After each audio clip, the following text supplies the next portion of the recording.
നമസ്കാരം. എല്ലാ പ്രേക്ഷകർക്കും ക്രിസ്മസ് ആശംസകൾ. ഇപ്പോൾ സംഭവിച്ചതിലേക്ക് എല്ലാ പ്രേക്ഷകർക്കും സ്വാഗതം. ശബരിമലയിൽ 1,00,000 കടന്ന ഭക്തജന പ്രവാഹം. തീർത്ഥാടക തിരക്കിൽ സ്പെഷ്യൽ സിറ്റിംഗുമായി ഹൈക്കോടതി. അതേസമയം മണിപ്പൂർ കലാപത്തോടെ അകന്ന സഭാ നേതൃത്വത്തെ അനുനയിപ്പിക്കാൻ ക്രിസ്മസ് ദിനത്തിൽ ഉച്ചവിരുന്നൊരുക്കി പ്രധാനമന്ത്രി. നോക്കാം ഇന്ന് സംഭവിച്ചത്. സ്വാഗതം.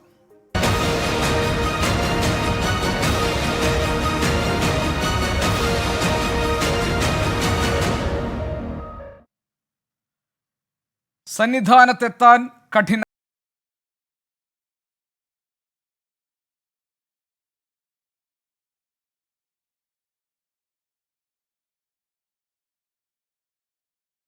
മണ്ഡലകാലം അവസാന ദിവസത്തിലേക്ക് എത്തിയതോടെ അഭൂതപൂർവമായ തിരക്കിൽ ശബരിമലയിൽ ദർശനം നടത്തിയത് 1,00,000-ലേറെ തീർത്ഥാടകരാണെങ്കിൽ ഇന്ന് പെരുവഴികളിൽ അതിലേറെ തീർത്ഥാടകർ കുടുങ്ങിക്കിടക്കുകയാണ്.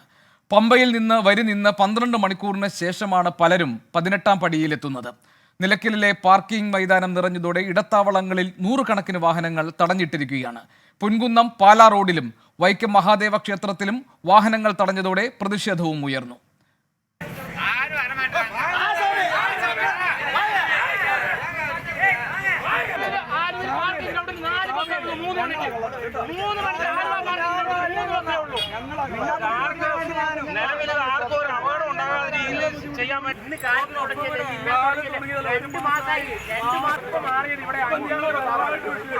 രാവിലെ മുതൽ അവർക്ക് ബാത്റൂമിൽ പോകാനോ മറ്റുള്ള ഭക്ഷണം കഴിക്കാനുള്ള ಸೌಕರ್ಯಗಳಿಲ್ಲ. ಕಡಗಳು കുറവാണ്. ഉള്ള കട പച്ചക്കറി ಕಡೆ ഒരു ಪರಂ പോലും കിട്ടാനില്ലാത്ത ಅವಸ್ಥೆಯಲ್ಲಾണ്. ನಿನ್ನೆ 3 ಗಂಟೆಗೆ ನಾವು ಬಂದಿರೋದು ಎರಿಮಲೆಗೆ. ಬೆಳಗಿನ ಜಾವ 3 ಗಂಟೆಗೆ ഇതുവരെ ಕೂಡ ಟ್ರಾಫಿಕ್ ಕ್ಲಿಯರ್ ಆಗಿಲ್ಲ. രക്ഷയില്ല. ഇത് എന്താ ബ്ലോക്ക് എന്ന് മനസ്സിലാവില്ല. എനിക്കൊന്ന് പോലീസുകാരോട് ചോദിച്ചു പറഞ്ഞത് ഘട്ടം ഘട്ടമായിട്ട് വിടണമെന്നാണ്. 10 മണിലിருந்து കുഴഞ്ഞിൽ വെച്ചിരിക്കണം. ബാത്റൂം പോകാൻ വസതി ഇല്ല, കുടിக்க வசதி இல்ல, குளிக்க வசதி இல்ல. ஒரு அன்னதானம் போடலாம், ஏதோ பாத்ரூம் பஸ் அந்த மாதிரி இந்த மாதிரி டிராபிக் வந்து நைட்டு 9 மணிக்கு வந்தோம். 9 மணிலிருந்து காலையில இன்னைக்கு மணி டைம் ஆகுது. டைம் வந்து காலைல 12 மணி ஆகுது. 12 மணிக்கு எந்த ஒரு நடவடிக்கை எடுக்கல. 3 రోజులైంది స్వామి. ఈ యాత్రలేండి స్వామి.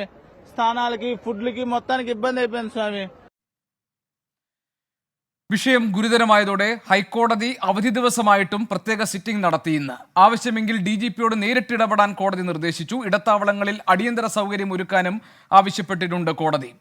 രാഹുൽ സുരേഷ് സന്നിധാനത്തെ വിവരങ്ങളുമായി നമുക്കൊപ്പം ചേരുന്നുണ്ട്. പ്രതിഷേധം നടന്നതുമായി ബന്ധപ്പെട്ട അതിന്റെ സമ്പൂർണ്ണമായ വിവരവുമായി രാഹുൽ വിജയൻ നമുക്കൊപ്പമുണ്ട്. ഒപ്പം തന്നെ ഹൈക്കോടതിയുടെ പ്രത്യേക സിറ്റിംഗിൽ ഇന്നുണ്ടായിട്ടുള്ള നിർദ്ദേശങ്ങൾ എന്തൊക്കെയാണെന്ന് നോക്കാം. എസ് ശ്യാംകുമാർ, ഞങ്ങളുടെ പ്രതിനിധികൾ വിവിധ ഇടങ്ങളിൽ നിന്ന് തത്സമയം നമുക്കൊപ്പം ചേരുകയാണ് വിവരങ്ങളുമായി. ആദ്യം അറിയേണ്ടത് രാഹുൽ സുരേഷിലേക്കാണ് ഞാൻ പോകുന്നത്. സന്നിധാനത്തെ വിവരങ്ങളാണ്. സന്നിധാനത്ത് ഇപ്പോൾ തിരക്ക് നിയന്ത്രണ വിധേയമാണോ? ഭക്തർക്ക് കൃത്യമായി തൊഴാനുള്ള സൗകര്യങ്ങൾ ഉറപ്പാക്കപ്പെട്ടിട്ടുണ്ടോ? ഏതെങ്കിലും തരത്തിലുള്ള പ്രതിഷേധം അവർക്കുണ്ടോ? രാഹുൽ, ഗോപി, തീർത്ഥാടകരുടെ തിരക്ക് അത് നിലയ്ക്കാത്ത പ്രവാഹമായി ഇപ്പോഴും സന്നിധാനത്തേക്ക് ഒഴുകിയെത്തുന്നു. അതാണ് നമുക്ക് ഇവിടെ നിന്നും റിപ്പോർട്ട് ചെയ്യാനുള്ളത്. പക്ഷേ നിയന്ത്രണ വിധേയമാണ്. പമ്പ മുതൽ സന്നിധാനം വരെ ആളുകളുടെ ഭാഗത്തു നിന്നും കാര്യമായ പ്രതിഷേധങ്ങളോ ഒന്നും തന്നെ ഉണ്ടായിട്ടില്ല എന്നതാണ് ഏറ്റവും പ്രധാനപ്പെട്ട കാര്യം. അതോടൊപ്പം തന്നെ തിരക്ക് അത് അതുപോലെ തന്നെ തുടരുകയാണ്. 4 മണി വരെയുള്ള കണക്കുകൾ അനുസരിച്ച് 67,000 ആളുകളാണ് 18-ാം പടി ചവിട്ടിയ ശേഷം ദർശനം നടത്തിയിട്ടുള്ളത്. ഓരോ മണിക്കൂറിലും 4,500 മുതൽ 5,000 വരെ ആളുകൾ ദർശനം നടത്തുന്നുണ്ട്. ഇന്ന് രാത്രി 11 മണിക്കാണ് നടയടയ്ക്കുക. നടയടച്ചാലും 12 മണി വരെ 18-ാം പടി ചവിട്ടാൻ ആളുകളെ അനുവദിക്കും. അങ്ങനെ വരികയാണെങ്കിൽ ഇന്നും ഇന്നലത്തേതിന് സമാനമായി ദിവസേന 18-ാം പടി ചവിട്ടി ദർശനം നേടുന്നവരുടെ എണ്ണം 1,00,000 കവിയാനുള്ള സാധ്യതയാണ് ഇന്നും നമ്മൾ കാണുന്നത്. ഇന്നലെ അത് 1,969 വരെ എത്തിയിരുന്നു. ഇന്നും അതിനുള്ള സാധ്യതയാണ് കാണുന്നത്. അതോടൊപ്പം ഇന്ന് ഉച്ചവരെ സന്നിധാനം മുതൽ നീലിമല വരെയായിരുന്നു തീർത്ഥാടകരുടെ നീണ്ട നിരയുണ്ടായിരുന്നത്. അതിനൊരു നേരിയ കുറവ് വന്നിട്ടുണ്ട്. ഇപ്പോൾ മരക്കൂട്ടം വരെ ആ തിരക്ക് ഉള്ളൂ എന്നാണ് നമ്മൾ കൺട്രോൾ റൂമുമായി ബന്ധപ്പെടുമ്പോൾ മനസ്സിലാക്കുന്നത്. അതിനർത്ഥം തിരക്കില്ല എന്നുള്ളതല്ല. കൂടുതൽ ആളുകൾ ദർശനം നടത്തിയ ശേഷം സന്നിധാനത്ത് നിന്നും മല ഇറങ്ങി എന്നാണ് അതിന്റെ അർത്ഥം. അങ്ങനെ വരുമ്പോൾ കൂടുതൽ ആളുകളെ ഇവിടേക്ക് ഉൾക്കൊള്ളാൻ സാധിക്കും. കൂടുതൽ ആളുകൾ ഇവിടേക്ക് എത്തും എന്നാണ് അതിലൂടെ നമ്മൾ മനസ്സിലാക്കേണ്ടത്. ഇനിയുള്ള പ്രതിസന്ധി വൈകുന്നേരവും ഒപ്പം തന്നെ രാത്രിയിലും നാളെ പുലർച്ചെയുമാണ്. ഈ നിമിഷം മുതൽ മല കയറുന്ന ആളുകൾ, ദർശനം നടത്തുന്ന ആളുകൾ ഇവിടെ വിരിവെച്ച് തങ്ങും. നാളെ നെയ്യഭിഷേകം ഉൾപ്പെടെയുള്ള കൂടുതൽ പൂജാകർമ്മങ്ങൾ നടത്തിയ ശേഷമായിരിക്കും അവർ മലയിറങ്ങുക. അങ്ങനെ വരുമ്പോൾ ഈ സന്നിധാനത്ത് വലിയൊരു തിരക്കുണ്ടാകും. ആ സാഹചര്യത്തിലാണ് ഈ വിവിധ ഇടങ്ങളിൽ, അതായത് ഇടത്താവളങ്ങളിൽ ഉൾപ്പെടെ ആളുകളെ തടയേണ്ടി വരുന്നത്. അതെന്തായാലും ഇന്നലെ നമ്മൾ കണ്ടതുപോലെ തന്നെ ഈ വൈകിട്ട് അത്തരത്തിലുള്ള ഒരു പ്രതിസന്ധിയിലേക്കാണ് കാര്യങ്ങൾ പോകുന്നത്. അത് മറികടക്കാനുള്ള ശ്രമത്തിൽ കൂടിയാണ് പോലീസ് ഇപ്പോൾ ഉള്ളത്. അനൗൺസ്മെന്റിലൂടെ പരമാവധി ആളുകളോട് ദർശനം നടത്തിയ ശേഷം ഉടൻ തന്നെ മലയിറങ്ങണം, പമ്പയിലേക്ക് പോകണമെന്ന കാര്യം പല ഇടവിട്ട് അനൗൺസ്മെന്റുകളായി ഇവിടെ പറയുന്നുണ്ട്. എന്താണെങ്കിലും അത് അംഗീകരിക്കുകയാണെങ്കിൽ കാര്യമായ പ്രതിസന്ധി ഇല്ലാതെ കാര്യങ്ങൾ മുന്നോട്ട് പോകും. അതോടൊപ്പം പോലീസിന്റെ കാര്യം പക്ഷേ പലയിടങ്ങളിലും രാഹുൽ ദർശനം നടത്താൻ എത്തിയിരിക്കുന്ന അയ്യപ്പ ഭക്തരെ പലയിടങ്ങളിലും പോലീസ് തടയേണ്ടി വന്ന സാഹചര്യം ഉണ്ടായിട്ടുണ്ട്. പലപ്പോഴും മണിക്കൂറുകളോളം നീണ്ടു നിന്നിട്ടും ദർശനം കിട്ടാതെ നിരാശരായി പോകുന്ന കാഴ്ച വീണ്ടും ശബരിമലയിൽ അനുഭവപ്പെടുകയാണ്. പ്രതിഷേധം ഉണ്ടാകുന്നുണ്ട് ഭക്തരുടെ ഇടയിൽ നിന്ന്. രാഹുൽ വിജയൻ നമുക്കതിന്റെ വിവരങ്ങൾ നൽകും. രാഹുൽ, എന്ത് തരത്തിലുള്ള പ്രതിഷേധമാണ് ഈ ഭക്തർക്കുള്ളത്? എന്താണ് അവരുടെ പ്രയാസം? അത് പരിഹരിക്കാനുള്ള തീരുമാനമായിട്ടുണ്ടോ? എവിടെയൊക്കെയാണ് ഭക്തർക്ക് മണിക്കൂറുകളോളം കെട്ടിക്കിടക്കേണ്ടി വരുന്നത്? പോലീസ് പലയിടങ്ങളിലും തടഞ്ഞു വെച്ചിട്ടുണ്ട് അവരെ, അതായത് ഈ നിരയായി നിൽക്കുന്നവരെ തടഞ്ഞിട്ടുണ്ട് എന്നൊക്കെ കേൾക്കുന്നുണ്ട്. അതിന്റെ വിശദാംശങ്ങൾ എന്താണ്? ഗോപീകൃഷ്ണൻ, ആദ്യമേ തന്നെ പറയട്ടെ, ഇന്ന് രാവിലെ ഉണ്ടായിരുന്ന വലിയൊരു പ്രതിസന്ധി തീർത്ഥാടകർക്ക് ഒഴിവായിട്ടുണ്ട് എന്നുള്ളത് വളരെ പ്രധാനപ്പെട്ടതും എടുത്തു പറയേണ്ട കാര്യമാണ്. ഈ തിരക്കുണ്ടായതിൻ്റെ കാര്യം, അല്ലെങ്കിൽ ഈ വഴിയിൽ ആളുകളെ തടയാൻ, തീർത്ഥാടകരെ തടയാനുണ്ടായ ഒരു സാഹചര്യം കൂടി പറയേണ്ടതാണ്. കാരണം ഇന്നലെ 1,900,000 ആളുകളാണ് ശബരിമല ദർശനത്തിനായി എത്തിയത്. ഈ ഭക്തരെല്ലാവരും തിരിച്ച് മലയിറങ്ങി പോയതിനു ശേഷം മാത്രമായിരിക്കും അങ്ങോട്ടേക്ക് കൂടുതൽ ആളുകളെ കയറ്റിവിടാനുള്ള ഒരു സാഹചര്യം ഒരുങ്ങുക. മാത്രമല്ല, ഈ നിലയ്ക്കൽ ഉൾപ്പെടെ ഈ തീർത്ഥാടകർ, ഇന്നലെ വന്ന തീർത്ഥാടകരുടെ വാഹനങ്ങൾ നിറഞ്ഞിരിക്കുകയായിരുന്നു. അങ്ങോട്ടേക്ക് പാർക്കിംഗ് ഉൾപ്പെടെയുള്ള സൗകര്യങ്ങൾ ഇന്ന് ചെല്ലുന്ന തീർത്ഥാടകർക്ക് രാവിലെ മുതൽ ഒരുക്കാൻ കഴിഞ്ഞില്ല എന്നുള്ളതാണ് പ്രധാനമായും ഈ ഒരു തിരക്കിന് അല്ലെങ്കിൽ വഴിയിൽ തടയേണ്ട ഒരു സാഹചര്യം ഉണ്ടായത്. മാത്രമല്ല, ഈ പാലാ പൊൻകുന്നം റോട്ടിലാണ് ഏറ്റവും കൂടുതൽ തീർത്ഥാടകർ വലിയൊരു പ്രതിഷേധം ഉണ്ടാകുന്ന ഒരു സാഹചര്യം ഉണ്ടായത്. കാരണം 100 കണക്കിന് തീർത്ഥാടകരുടെ വാഹനം വഴിയിൽ തടഞ്ഞു. കാരണം അവിടെ നിന്നുള്ള നിരക്കിൽ നിന്നുള്ള വാഹനങ്ങൾ കൃത്യമായും വഴിതിരിച്ച്, എരുമേലി വഴി വരുന്ന വാഹനങ്ങൾ കൃത്യമായും അവിടെ നിന്ന് തിരിച്ച് മുണ്ടക്കയം വഴിയോ അല്ലെങ്കിൽ പാലാ വഴിയോ തിരിച്ചു വിട്ടെങ്കിൽ മാത്രമേ അതുവഴി കൂടുതൽ വാഹനങ്ങൾ എതിർ ദിശയിലേക്ക്, അതായത് നിലയ്ക്കൽ ഭാഗത്തേക്ക് പോകാൻ കഴിയുകയുള്ളായിരുന്നു. അല്ലെങ്കിൽ വലിയ തരത്തിലുള്ള ഗതാഗത കുരുക്ക് ഇട വഴികളിലും ഉണ്ടാകാനുള്ള സാധ്യതയുണ്ട്. അത്തരമൊരു സാഹചര്യം മുന്നിൽ കണ്ടുകൊണ്ടാണ് ഈ ഇളംകുളം എന്ന് പറയുന്ന, പാലായ്ക്കടുത്തുള്ള ഇളംകുളം എന്ന് പറയുന്ന ഭാഗത്ത് പോലീസ് വഴി തടഞ്ഞുകൊണ്ട് ഈ ഗതാഗതം നിയന്ത്രിച്ചത്. ഇതിനിടയിൽ സംഭവിച്ച പ്രധാനപ്പെട്ട പ്രശ്നം എന്ന് പറയുന്നത്, ഈ 100 കണക്കിന് വാഹനങ്ങൾ തടഞ്ഞപ്പോൾ അതിൽ 1000 തീർത്ഥാടകരുണ്ടായിരുന്നു. അങ്ങനെ വന്നപ്പോൾ അതിൽ ഏറ്റവും പ്രധാനമായും ഈ പ്രാഥമിക കൃത്യങ്ങൾ നിർവഹിക്കുന്നതിന് പോലുമുള്ള ഒരു സൗകര്യം അവിടെ ഉണ്ടായിരുന്നില്ല, കുടിവെള്ളം ഉണ്ടായിരുന്നില്ല എന്നതടക്കമുള്ള പരാതിയാണ് അവർ മുന്നോട്ട് വെച്ചത്. മാത്രമല്ല, ഇന്ന് ക്രിസ്മസ് ദിവസമാണ്. സ്വാഭാവികമായിട്ടും ഈ പാലാ, കോട്ടയം ആ പ്രദേശത്തിൻ്റെ ഒരു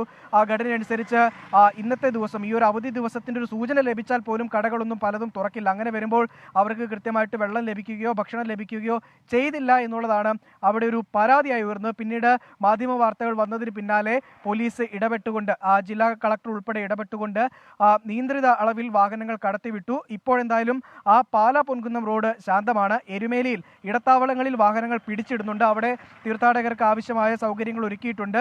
എല്ലാ തരത്തിലുള്ള ഭക്ഷണം, വെള്ളം ഉൾപ്പെടെയുള്ള ക്രമീകരണങ്ങൾ കൂടുതലായി ഒരുക്കാനുള്ള നിർദ്ദേശവും കൊടുത്തിട്ടുണ്ട്. അതുകൊണ്ട് തന്നെ അവിടെ ആശങ്കപ്പെടേണ്ട സാഹചര്യമില്ല എന്നുള്ളതാണ് ഏറ്റവും പ്രധാനം. രാഹുൽ, തിരക്ക് നിയന്ത്രണ വിധേയമാണ് എന്നാണ് പോലീസ് പറയുന്നത്. അങ്ങനെ തന്നെയാണോ സാഹചര്യം? എനിക്ക് തോന്നുന്നു പലയിടങ്ങളിലും ഈ തിരക്ക് നിയന്ത്രിക്കാൻ കഴിയാതെ വന്നതോടുകൂടിയാണ് പ്രതിഷേധം ഉണ്ടായതെന്നാണ് ഞാൻ മനസ്സിലാക്കുന്നത്. നിയന്ത്രണ വിധേയമായിട്ടുണ്ട് തിരക്ക് എന്നാണ് പോലീസ് ഇപ്പോൾ പറയുന്നത്. നില അങ്ങനെ തന്നെയാണോ? നിലവിലത്തെ സാഹചര്യത്തിൽ തിരക്ക് നിയന്ത്രണ വിധേയമായിട്ടുണ്ട്. അതുകൊണ്ട് തന്നെ പ്രതിഷേധത്തിനും ഒരയവ് വന്നിട്ടുണ്ട്. ഈ ആളുകളെ നിയന്ത്രിച്ചതാണ് ഈ പ്രതിഷേധത്തിന് കാരണമെന്നുള്ളത് എടുത്തു തന്നെ പറയേണ്ട കാര്യം തന്നെയാണ്. കാരണം അവർക്ക് വരുന്ന അളവിൽ, അതായത് വരുന്ന വേഗതയിൽ നിലയ്ക്കലിലേക്ക്, സന്നിധാനത്തേക്ക് എത്താൻ കഴിയുന്നില്ല. മണിക്കൂറുകളോളം വഴികളിൽ അല്ലെങ്കിൽ ഇടത്താവളങ്ങളിൽ പിടിച്ചിട്ടു. അതാണ് ഈ പ്രതിഷേധത്തിന് ഇടയായ സാഹചര്യം. നമ്മൾ പറഞ്ഞ പോലെ തന്നെ നിലയ്ക്കൽ പാർക്ക് ചെയ്തിരുന്ന ഇന്നലെ വന്ന തീർത്ഥാടകരുടെ വാഹനങ്ങൾ കൃത്യമായി പുറത്തേക്ക് ഇറങ്ങി പോയതോടുകൂടി അവിടെ പാർക്കിംഗ് സൗകര്യം വീണ്ടും ഒരുങ്ങിയിട്ടുണ്ട്. അങ്ങോട്ടേക്ക് നിയന്ത്രിത അളവിൽ വാഹനങ്ങൾ കടത്തിവിട്ടു. മണിക്കൂറുകളോളം ക്യൂവിൽ ഇങ്ങനെ ഒരേ സ്ഥലത്ത് കിടക്കേണ്ട ഒരു അവസ്ഥ നിലവിലില്ല എന്നുള്ളതാണ് ഏറ്റവും പ്രധാനപ്പെട്ട കാര്യം. അതാണ് ഇപ്പോൾ ഈ പ്രതിഷേധത്തിന്റെ അയവ് വരാനുള്ള കാരണവും. ശരി, ഏതായാലും ശബരിമലയിൽ തിരക്ക് നിയന്ത്രണാതീതമാവുകയും അവിടെ പലയിടങ്ങളിലും ഭക്തരെ തടഞ്ഞു വെച്ചു എന്നൊക്കെയുള്ള ആക്ഷേപങ്ങൾ ഉയരുകയും അതിൽ പ്രതിഷേധം ഉണ്ടാവുകയും ഒക്കെ ചെയ്തിരിക്കുന്ന സാഹചര്യത്തിൽ ഇത് കണക്കിലെടുത്തുകൊണ്ടാണ് ഇന്ന് ഈ അവധി ദിനത്തിലും പ്രത്യേക സിറ്റിംഗ് ഹൈക്കോടതി നടത്തിയത്. ഹൈക്കോടതിയുടെ നിർദ്ദേശങ്ങൾ എന്തൊക്കെയാണ്, ഹൈക്കോടതി ഈ വിഷയത്തെ എങ്ങനെയാണ് പരിഗണിച്ചത് എന്ന് നമുക്കിനി പരിശോധിക്കാം. എസ് ശ്യാംകുമാർ വിവരങ്ങളുമായി നമ്മളോടൊപ്പം ഉണ്ട്. ശ്യാം, ഹൈക്കോടതി ഇന്ന് എന്തൊക്കെ കാര്യങ്ങളാണ് പറഞ്ഞത്? ശബരിമല വിഷയത്തെ സംബന്ധിച്ച് എന്ത് കൺസേൺ ആണ് ഹൈക്കോടതി രേഖപ്പെടുത്തിയത്? എന്തൊക്കെ നിർദ്ദേശങ്ങളാണ് ഹൈക്കോടതിയിൽ നിന്ന് ഇതുമായി ബന്ധപ്പെട്ടുണ്ടായത്? ഗോപികൃഷ്ണൻ, ഇന്ന് ഹൈക്കോടതിയുടെ പ്രത്യേക സിറ്റിംഗിൽ ഹൈക്കോടതി പരിഗണിച്ചത് ഭക്തർക്ക് ഏതൊക്കെ തരത്തിലുള്ള സൗകര്യങ്ങൾ ലഭിക്കുന്നുണ്ട് എന്നുള്ളതായിരുന്നു. അവധി ദിവസമായിട്ടും കോടതി ഇതിൽ ഇടപെട്ടുകൊണ്ട് പറഞ്ഞത് അടിയന്തിരമായി സൗകര്യങ്ങൾ ഒരുക്കി നൽകണം എന്നുള്ള പ്രധാനപ്പെട്ട നിർദ്ദേശമാണ് മുന്നോട്ട് വെച്ചത്. വേണ്ടി വന്നാൽ DGP തന്നെ കാര്യങ്ങൾ നേരിട്ട് വിലയിരുത്തണമെന്നും ഹൈക്കോടതിയുടെ ഭാഗത്ത് നിർദ്ദേശമുണ്ടായി. നിലവിൽ ADGP ക്രമസമാധാന ചുമതലയുള്ള ADGPയുടെ നേതൃത്വത്തിലാണ് ഇപ്പോൾ അവിടുത്തെ കാര്യങ്ങൾ SOമാരെ കൊണ്ട്, സ്പെഷ്യൽ ഓഫീസർമാരെ കൊണ്ട് നിർവഹിക്കുന്നത്. പക്ഷേ അത് പലപ്പോഴും ശരിയാകുന്നില്ല എന്നുള്ളൊരു വിലയിരുത്തൽ ഇപ്പോൾ ഹൈക്കോടതിയും നടത്തിയിട്ടുണ്ട്. അതുകൊണ്ടാണ് DGP നേരിട്ട് ഇത് വിലയിരുത്തൽ നടത്തണമെന്നുള്ളൊരു നിർദ്ദേശവും നൽകിയിരിക്കുന്നത്. ഭക്തർക്ക് തടഞ്ഞു വെച്ചിരിക്കുന്ന സ്ഥലങ്ങളിൽ വെള്ളം, ഭക്ഷണം എന്നിവ എത്തിക്കണം, അത് അതത് ജില്ലാ ഭരണകൂടങ്ങളുടെ ചുമതലയാണ് എന്നുള്ള ഒരു നിർദ്ദേശവും ഹൈക്കോടതി നൽകിയിട്ടുണ്ട്. ശബരി പാതകളിൽ തന്നെയാണ് തീർത്ഥാടകരെ തടഞ്ഞു വെച്ചിരിക്കുന്നത്. അതുകൊണ്ട് തന്നെ അവർക്ക് ആ തടഞ്ഞു വെച്ചിരിക്കുന്ന സമയത്ത് അടിസ്ഥാന സൗകര്യങ്ങൾ ഉറപ്പുവരുത്തണമെന്നുള്ള ഒരു ഓർമ്മപ്പെടുത്തൽ വീണ്ടും ഹൈക്കോടതി നടത്തിയിരിക്കുകയാണ്. നേരത്തെയും ഇതേ കേസ് പരിഗണിച്ചപ്പോൾ കഴിഞ്ഞ തവണ ഹൈക്കോടതി ഭക്തർക്ക് അടിസ്ഥാന സൗകര്യങ്ങൾ നിഷേധിക്കപ്പെടരുത് എന്ന് ഓർമ്മപ്പെടുത്തിയിരുന്നു. വീണ്ടും അതേ കാര്യം തന്നെയാണ് ഹൈക്കോടതി അവധി ദിവസമായിട്ടും പ്രത്യേക സിറ്റിംഗിലൂടെ ഓർമ്മപ്പെടുത്തിയത്. കർശനമായ നിയന്ത്രണങ്ങൾ, അതായത് ഓൺലൈൻ ബുക്കിംഗ് ഇല്ലാതെ വരുന്ന തീർത്ഥാടകരെ മലചവിട്ടാൻ അനുവദിക്കുന്നതിൽ കർശനമായ നിയന്ത്രണങ്ങൾ വേണമെന്നൊരു ഓർമ്മപ്പെടുത്തൽ കൂടി കോടതി നടത്തിയിട്ടുണ്ട്. അതാണ് അവിടെ തിരക്ക് കൂട്ടുന്നതെന്ന് മുൻപും കോടതിയുടെ വിലയിരുത്തലുണ്ടായിരുന്നു. ഏതായാലും ഇക്കാര്യങ്ങളിലെല്ലാം കൂടുതൽ ഓർമ്മപ്പെടുത്തലുകൾ കോടതി നടത്തിയിട്ടുണ്ട്. അടുത്ത ദിവസം ഈ കേസ് ആവശ്യമെങ്കിൽ DGPയോട് നേരിട്ട് ഇടപെടണം എന്നൊരു നിർദ്ദേശം കൂടി കോടതി നൽകിയിട്ടുണ്ട്. ഏത് സാഹചര്യത്തെക്കുറിച്ചാണ് കോടതി, ഏത് സാഹചര്യം പരിഗണിച്ചാണ് കോടതി ഇങ്ങനെ ഒരു നിർദ്ദേശം നൽകുന്നത്? ശ്യാം. ഗോപികൃഷ്ണൻ, ശബരിമലയിലെ തിരക്കുൾപ്പെടെയുള്ള നിയന്ത്രണങ്ങൾ സന്നിധാനത്ത്, നിലയ്ക്കൽ, മറ്റു സ്ഥലങ്ങൾ അങ്ങനെയൊക്കെ സ്പെഷ്യൽ ഓഫീസർമാരെ നിയോഗിച്ചുകൊണ്ടാണ് നടപ്പാക്കുന്നത്. പലപ്പോഴും അവിടങ്ങളിൽ എത്തുന്ന ഉദ്യോഗസ്ഥർക്ക് പരിചയക്കുറവുണ്ട് എന്നുള്ള ഒരു ആക്ഷേപം നേരത്തെ കോടതിയുടെ മുന്നിലെത്തിയിരുന്നു. ക്രമസമാധാന ചുമതലയുള്ള ADGPയാണ് ഇതിന് എപ്പോഴും മേൽനോട്ടം വഹിക്കുന്നത്. പക്ഷേ കഴിഞ്ഞ 2 തവണയും ഇതേ ADGPയുടെ നേതൃത്വത്തിൽ മേൽനോട്ടം വഹിച്ചപ്പോഴും ഈ തിരക്കുകൾ നിയന്ത്രിക്കാൻ കഴിയാത്ത സ്ഥിതി ഉണ്ടായിരുന്നു. ഉദ്യോഗസ്ഥരെ പരസ്പരം മാറ്റിയാണ് അന്ന് പ്രശ്നപരിഹാരത്തിന് വേണ്ടി ശ്രമം ഉണ്ടായത്. പക്ഷേ അത് ഫലപ്രദമായില്ല എന്നുള്ളതാണ് ഇന്നത്തെ ഈ തിരക്കും ആ നിയന്ത്രണങ്ങളും കാണിക്കുന്നത്. ഈ സാഹചര്യത്തിലാണ് ഹൈക്കോടതി DGP തന്നെ വേണ്ടി വന്നാൽ ഇടപെടണമെന്ന് കർശനമായി തന്നെ പറഞ്ഞിരിക്കുന്നത്. ADGPയുടെ ഭാഗത്തു നിന്നുണ്ടാകുന്ന ഇടപെടലുകൾ അത്ര ഫലപ്രദമല്ല എന്നൊരു വിലയിരുത്തലിലേക്ക് കോടതി എത്തുന്നു എന്നുള്ളൊരു സൂചന കൂടിയുണ്ട്. ഏതായാലും DGP ഈ വിഷയത്തിൽ നേരിട്ട് ഇടപെടുകയാണെങ്കിൽ ക്രമസമാധാന ചുമതലയുള്ള ADGP അജിത് കുമാറിൽ നിന്ന് ചുമതല മാറ്റണമെന്ന് കോടതി പറഞ്ഞിട്ടില്ല എങ്കിൽ പോലും കർശനമായി DGP നേരിട്ട് ഇടപെടണമെന്ന വാക്കാൽ തന്നെ കോടതി വ്യക്തമാക്കുകയും ചെയ്തിട്ടുണ്ട്. ശരി, ഹൈക്കോടതിയുടെ ഇടപെടൽ ഏത് നിലയ്ക്കായിരുന്നു എന്നാണ് ശ്യാംകുമാർ വിശദീകരിച്ചത്. ഏതായാലും സന്നിധാനത്ത് ഇപ്പോഴും വലിയ തിരക്ക് അനുഭവപ്പെടുന്നുണ്ട്. രാവിലെ തിരക്ക് കൂടിയതുകൊണ്ട് തന്നെ പോലീസിന് നിയന്ത്രിക്കാൻ കഴിയാത്ത സാഹചര്യം ഉണ്ടായി. പലയിടങ്ങളിലും പോലീസ് ഭക്തരെ തടഞ്ഞു വെച്ചത് പ്രതിഷേധത്തിനിടയാക്കിയിരുന്നു. പക്ഷേ ഇപ്പോൾ തിരക്ക് നിയന്ത്രണ വിധേയമാണ് എന്നാണ് പോലീസ് പറയുന്നത്. സന്നിധാനത്തും പ്രശ്നങ്ങൾ പരിഹരിക്കപ്പെട്ടു തുടങ്ങിയെന്ന് രാഹുൽ സുരേഷ് റിപ്പോർട്ട് ചെയ്യുന്നു. രാഹുൽ വിജയൻ ഈ പ്രതിഷേധങ്ങൾ എന്തൊക്കെയായിരുന്നു എന്നതിന്റെ വിശദാംശങ്ങൾ പങ്കുവയ്ക്കുകയായിരുന്നു. ശ്യാംകുമാർ നൽകിയത് കോടതി ഇടപെടൽ സംബന്ധിച്ച വിവരങ്ങളാണ്. കോടതി പറഞ്ഞിട്ടും കുറുപ്പംപടി പോലീസിന് കേസില്ല.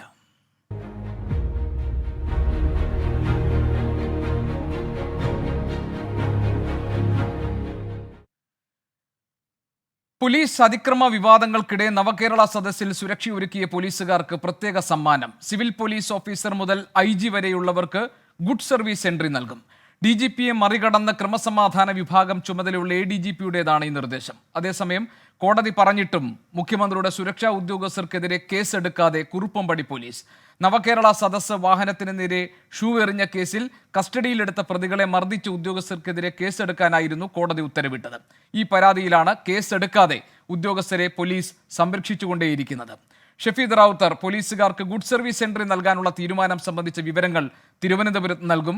അശ്വിൻ പാലാഴി, ഈ സംഭവത്തിൽ ഇപ്പോഴെന്താണ് ഈ കുറുപ്പംപടി പോലീസിന് കോടതി നൽകിയ നിർദ്ദേശം പാലിക്കപ്പെടാത്തത് എന്തുകൊണ്ട് എന്നതിൻ്റെ വിവരങ്ങളും നൽകും. ഷഫീദ്, ഏറ്റവും അധികം വിവാദമുണ്ടായതാണ് ആലപ്പുഴയിൽ ഈ നവകേരള സദസ്സിനെതിരെ പ്രതിഷേധിക്കാൻ എത്തിയ യൂത്ത് കോൺഗ്രസ് പ്രവർത്തകരെ മുഖ്യമന്ത്രിയുടെ ഗൺമാൻ കുതിരത്തല്ലു എന്ന വിവാദം. അതിൻ്റെ ദൃശ്യങ്ങൾ നമ്മൾ കണ്ടതും. ഈ ഗൺമാൻ ഉൾപ്പെടെയുള്ള ഉദ്യോഗസ്ഥർക്കാണല്ലോ ഇപ്പോൾ ഗുഡ് സർവീസ് എൻട്രി കൊടുക്കാൻ പോകുന്നത്, അല്ലേ? ഇത് DGP അറിഞ്ഞിട്ടില്ല, അല്ലെങ്കിൽ DGPയെ മറികടന്ന് ADGPയുടെ നിർദ്ദേശം എന്നാണോ നമ്മൾ കാണുന്നത്? എന്താണ് അതിൻ്റെ പൂർണ്ണമായ വിവരങ്ങൾ? ഗോപികൃഷ്ണൻ, കല്യാശ്ശേരി മുതൽ കാട്ടാക്കട വരെ പോലീസ് അതിക്രമം, പോലീസിന് നിഷ്ക്രിയത്വം അടക്കമുള്ള കാര്യങ്ങൾ നവകേരള യാത്രയിൽ നമ്മൾ കണ്ടതാണ്. അതിൽ ഏറ്റവും പ്രധാനപ്പെട്ട കാര്യം ആലപ്പുഴയിൽ മുഖ്യമന്ത്രിയുടെ ഗൺമാനായിട്ടുള്ള അനിൽ കല്ലിയൂർ യൂത്ത് കോൺഗ്രസ് പ്രവർത്തകരെ ലാത്തി കൊണ്ട് സുരക്ഷാ വാഹനത്തിന് പുറത്തിറങ്ങി മർദ്ദിക്കുന്നത് വലിയ വിവാദമായി. അത് ആദ്യം മുഖ്യമന്ത്രി ന്യായീകരിച്ചു, പിന്നീട് കണ്ടില്ലെന്ന് കണ്ണടച്ചു. അതിനുശേഷം കോടതി ഇത് കണ്ടതോടുകൂടിയാണ് കേസെടുക്കാൻ ഉള്ള നടപടിയിലേക്ക് കാര്യങ്ങൾ അല്ലെങ്കിൽ പോലീസ് കടന്നിട്ടുള്ളത്. അങ്ങനെ കേസെടുക്കുകയും അതുമായി ബന്ധപ്പെട്ട് ചെയ്തു. മാത്രമല്ല, ഈ പ്രതിഷേധിച്ച യൂത്ത് കോൺഗ്രസ് പ്രവർത്തകരെ ഡിവൈഎഫ്ഐ പ്രവർത്തകർ തല്ലിച്ചതയ്ക്കുമ്പോൾ കയ്യും കെട്ടി നോക്കി നിൽക്കുന്ന പോലീസിന്റെ ക്രമസമാധാനവും നവകേരള യാത്രയിൽ നമ്മൾ കണ്ടതാണ്. ഈ പോലീസിന് ഗുഡ് സർവീസ് എൻട്രി നൽകണം എന്നുള്ളതാണ് നിലവിൽ ഇപ്പോൾ ക്രമസമാധാന വിഭാഗം ചുമതലയുള്ള ADGP MR അജിത് കുമാറിന്റെ നിർദ്ദേശം. അത് സിവിൽ പോലീസ് ഓഫീസർമാർ മുതൽ IG റാങ്കിലുള്ള ഉദ്യോഗസ്ഥർക്ക് വരെ അത് നൽകും. പ്രത്യേകമായി അഭിനന്ദിക്കേണ്ടവരുണ്ടെങ്കിൽ അത് ഏത് തരത്തിലാണ് സർക്കാർ എന്നൊരു കാറ്റഗറൈസ് ചെയ്തേക്കുന്നത് നമുക്കറിയില്ല. പക്ഷേ അങ്ങനെ പ്രത്യേകമായി അഭിനന്ദിക്കേണ്ടവരുണ്ടെങ്കിൽ അവരുടെ പേരുകൾ ശുപാർശ ചെയ്യണമെന്നും law and order ADGP MR Ajith കുമാറിന്റെ നിർദ്ദേശമുണ്ട് എന്നുള്ളതാണ് ഏറ്റവും പ്രധാനപ്പെട്ട കാര്യം. അതൊരു വിചിത്രമായ നിർദ്ദേശമായി മാത്രമേ നമുക്ക് കാണാൻ കഴിയുകയുള്ളൂ. നിലവിൽ നമുക്ക് ലഭിക്കുന്ന വിവരമനുസരിച്ച് സർക്കാരിന്റെ താല്പര്യം സംരക്ഷിക്കാൻ സംസ്ഥാന പോലീസ് മേധാവിയെ മറികടന്ന് ലോ ആൻഡ് ഓർഡർ ADGP ഇറക്കിയ ഒരു നിർദ്ദേശം എന്നുള്ള രീതിയിൽ ചില വിലയിരുത്തലുകൾ ഇതുമായി ബന്ധപ്പെട്ട് ഉയരുന്നുണ്ട്. ഏതായാലും ഈ നടപടി പ്രത്യേകിച്ച് യൂത്ത് കോൺഗ്രസ് പ്രവർത്തകരെ മുഖ്യമന്ത്രിയുടെ സുരക്ഷാ ഉദ്യോഗസ്ഥർ മർദ്ദിച്ച സംഭവമുണ്ട്. അതിനുമപ്പുറത്തേക്ക് വലിയ രീതിയിൽ അക്രമം നടക്കുമ്പോൾ പോലീസ് കയ്യും കെട്ടി കാട്ടാക്കടയിലടക്കം നമ്മളത് കണ്ടതുമാണ്. ആ പോലീസിന് ഗുഡ് സർവീസ് എൻട്രി കൊടുക്കുന്നതിലാണ് ഇപ്പോൾ വിയോജിപ്പുകൾ പല വിധത്തിൽ ഉയരുന്നത്. മാത്രവുമല്ല, ഇതിൽ ഏറ്റവും പ്രധാനപ്പെട്ട കാര്യം നമുക്കറിയാം, ഈ നവകേരള യാത്ര നടന്ന 1.5 മാസം, ആ 1.5 മാസവും അവധി പോലും അനുവദിക്കാതെ ഈ മന്ത്രിപ്പടയ്ക്ക് കാവലിരുന്ന പോലീസുകാരെ നമ്മൾ കണ്ടിട്ടുണ്ട്. പക്ഷേ അങ്ങനെയുള്ളവരുടെ സേവനം നമ്മൾ കണക്കിലെടുക്കുമ്പോൾ, അവരുടെ എഫേർട്ട് നമ്മൾ കണക്കിലെടുക്കുമ്പോൾ പോലും ഈ അതിക്രമം കാണിച്ച പോലീസുകാരെ ഉൾപ്പെടെ ഗുഡ് സർവീസ് എൻട്രി കൊടുക്കുന്നതാണ് നിലവിൽ ഈ വിയോജിപ്പുകൾക്കും വിമർശനങ്ങൾക്കും ഇടയാക്കിയിട്ടുള്ളത്. അതിനെ ന്യായീകരിക്കാൻ കഴിയുന്ന ഒരു പോലീസ് നടപടിയായി നമുക്ക് കാണാൻ കഴിയില്ല. ഗോപികൃഷ്ണൻ. ശരി, ഷഫീദ് റാവുത്തറാണ് വിവരങ്ങൾ നൽകിയത്. നമുക്ക് അശ്വിൻ പാലാഴിയിലേക്ക് പോകാം. അശ്വിൻ, ഈ മുഖ്യമന്ത്രിയുടെ ഗൺമാൻ അടക്കമുള്ളവർക്കെതിരെ പരാതിപ്പെട്ടിട്ടും കേസെടുക്കാത്തതിനെ ഈ അടികൊണ്ടവർ കോടതിയെ സമീപിച്ചത്. കോടതി ഈ കാര്യത്തിൽ അവരെ പ്രതി ചേർത്ത് കേസെടുക്കണം എന്ന നിർദ്ദേശം നൽകിയതാണ്. പക്ഷേ ഇതുവരെ പോലീസ് അനങ്ങിയിട്ടില്ല. എന്താണ് ഈ വാർത്തയുടെ വിവരങ്ങൾ? ഗോപികൃഷ്ണൻ, എന്തായാലും ആ സംഭവത്തിൽ ഇതുവരെ കേസെടുത്തിട്ടില്ല എന്നുള്ളതാണ് ഏറ്റവും പ്രധാനപ്പെട്ട കാര്യം. ഈ ഓടക്കാലിയിലെ ഷൂവേർ സംഭവത്തിലാണ് അതിൽ കസ്റ്റഡിയിലെടുക്കപ്പെട്ട പ്രതികളെ മുഖ്യമന്ത്രിയുടെ സുരക്ഷാ ഉദ്യോഗസ്ഥർ വാഹനത്തിൽ വെച്ച് തോക്കുകൊണ്ടടക്കം മർദ്ദിച്ചു എന്നുള്ളൊരു പരാതിയുമായി ഈ പരാതിക്കാർ കോടതിയെ സമീപിച്ചത്. ആ ദേഹത്തെ പരിക്കുകളടക്കം നേരിട്ട് കണ്ട ശേഷമാണ് സംഭവത്തിൽ പരാതി നേരിട്ട് എഴുതി വാങ്ങാൻ കോടതി തയ്യാറായത്. തുടർന്നാണ് കേസെടുക്കണം എന്നുള്ളൊരു നിർദ്ദേശം കുറുപ്പംപടി പോലീസിന് നൽകിയത്. അതിനുശേഷം ഈ പരാതിക്കാർ പലകുറി പോലീസ് സ്റ്റേഷനിലെത്തിയെങ്കിലും കേസെടുക്കാമെന്നുള്ളൊരു ഒഴുക്കൻ മട്ടിലുള്ള മറുപടി മാത്രമാണ് പോലീസ് സ്റ്റേഷനിൽ നൽകുന്നത് എന്നുള്ളതാണ് പരാതിക്കാർ പറയുന്നത്. എന്തായാലും നിലവിൽ അത്തരത്തിലൊരു കേസിലേക്ക് പോയാൽ മുഖ്യമന്ത്രിയുടെ സുരക്ഷാ ഉദ്യോഗസ്ഥർക്കെതിരെ അടക്കം ജാമ്യമില്ലാ വകുപ്പുകൾ പ്രകാരം കേസെടുക്കേണ്ട ഒരു സാഹചര്യം ഉണ്ടാകുമെന്നുള്ളത് കൊണ്ടാണ് അങ്ങനെ ഒരു നടപടിയിലേക്ക് പോലീസ് കടക്കാത്തത് എന്നുള്ളതാണ് നമുക്ക് മനസ്സിലാക്കാൻ സാധിക്കുന്നത്. എന്തായാലും കോടതി ഇത് വളരെ ഗൗരവമായി തന്നെ എടുക്കുകയാണ്. എന്തുകൊണ്ട് കേസെടുക്കാൻ പോലീസ് തയ്യാറാകുന്നില്ല എന്നുള്ള ചോദ്യം വളരെ പ്രധാനമായി തന്നെ ഉയർന്നു നിൽക്കുകയാണ്. എന്തായാലും ഇനിയും കേസെടുത്തില്ല, ഇങ്ങനെ തന്നെയാണ് പോലീസിന്റെ സമീപനം തുടരുന്നത് എങ്കിൽ വരും ദിവസം വീണ്ടും കോടതിയെ സമീപിക്കാനാണ് പരാതിക്കാരുടെ തീരുമാനം. വളരെ ഗൗരവമായി തന്നെ ഒരുപക്ഷെ കോടതി ഇത് വീണ്ടും എടുക്കും. അക്ഷരാർത്ഥത്തിൽ ഈ ഷൂവേർ കേസുമായി ബന്ധപ്പെട്ട് പോലീസ് ഇപ്പോൾ കുഴഞ്ഞിരിക്കുകയാണ്.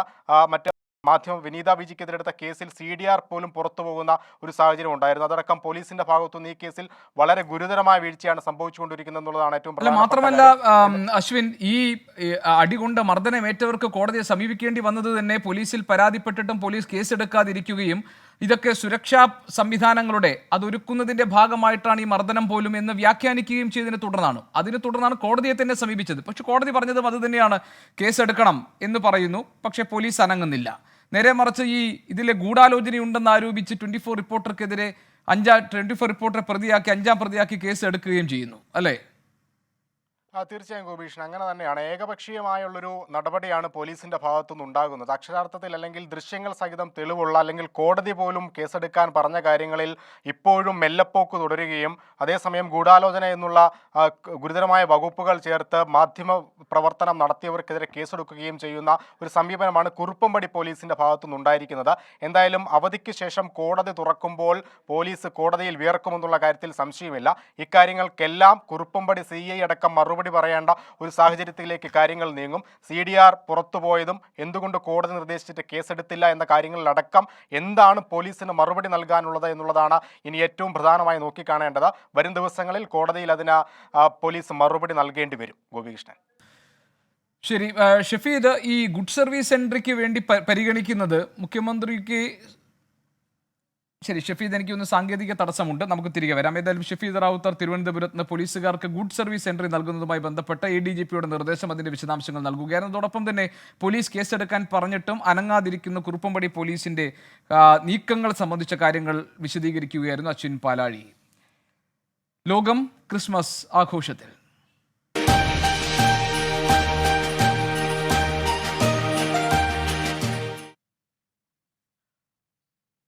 മാർപ്പാപ്പയെ കാണാൻ കഴിഞ്ഞത് അസുലഭ നിമിഷമാണെന്ന് പ്രധാനമന്ത്രി നരേന്ദ്രമോദി. കാലങ്ങളായി ക്രിസ്ത്യൻ സമൂഹം നൽകുന്ന സംഭാവനകൾ വലുതാണെന്നും തുടർന്നും ക്രൈസ്തവ വിഭാഗത്തിന്റെ പൂർണ്ണ പിന്തുണ പ്രതീക്ഷിക്കുന്നുവെന്നും പ്രധാനമന്ത്രി നരേന്ദ്രമോദി പറഞ്ഞു. ക്രൈസ്തവ സഭാ മേധാവിമാർക്കും പ്രതിനിധികൾക്കും നൽകിയ ക്രിസ്മസ് വിരുന്നിൽ സംസാരിക്കുകയായിരുന്നു അദ്ദേഹം. രാഷ്ട്രീയ വിഷയങ്ങൾ ചർച്ചയായില്ലെന്നും വലിയ പ്രതീക്ഷ നൽകുന്ന നടപടിയാണ് പ്രധാനമന്ത്രിയുടേതെന്നും ഫരീദാബാദ് രൂപത അധ്യക്ഷൻ മാർ കുര്യാക്കോസ് ഭരണികുളങ്ങര പ്രതികരിച്ചു. രാഷ്ട്രീയ വിഷയങ്ങളൊന്നും തന്നെ പരാമർശിച്ചില്ല. അതിനുള്ളൊരു അവസരമല്ലായിരുന്നു. ക്രൈസ്തവ സമൂഹത്തിന് ക്രിസ്മസ് വിഷ് ചെയ്യുക എന്നുള്ളതായിരുന്നു പ്രധാനപ്പെട്ട ഉദ്ദേശം. അത് ആദ്യമായിട്ടാണ് ക്രിസ്മസിൻ്റെ ദിവസം ഇങ്ങനെയുള്ളൊരു മീറ്റിംഗ് സംഘടിപ്പിക്കുകയും ഇങ്ങനെയുള്ളൊരു ആശംസ നടത്തുകയും ചെയ്തത്. അതിൽ പൊതുവെ ക്രൈസ്തവ സമൂഹം വളരെ സന്തുഷ്ടരാണ്.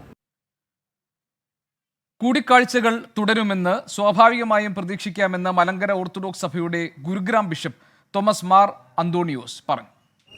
അങ്ങനെ പ്രത്യേകമായിട്ടുള്ളൊരു പ്രഖ്യാപനമൊന്നും നടത്തിയില്ല. എന്നാൽ പൊതുവെ വളരെ സ്നേഹനിർഭരമായ ഒരന്തരീക്ഷമാണ് ഈ മീറ്റിംഗിൽ ഉടനീളം ഉണ്ടായിരുന്നത്.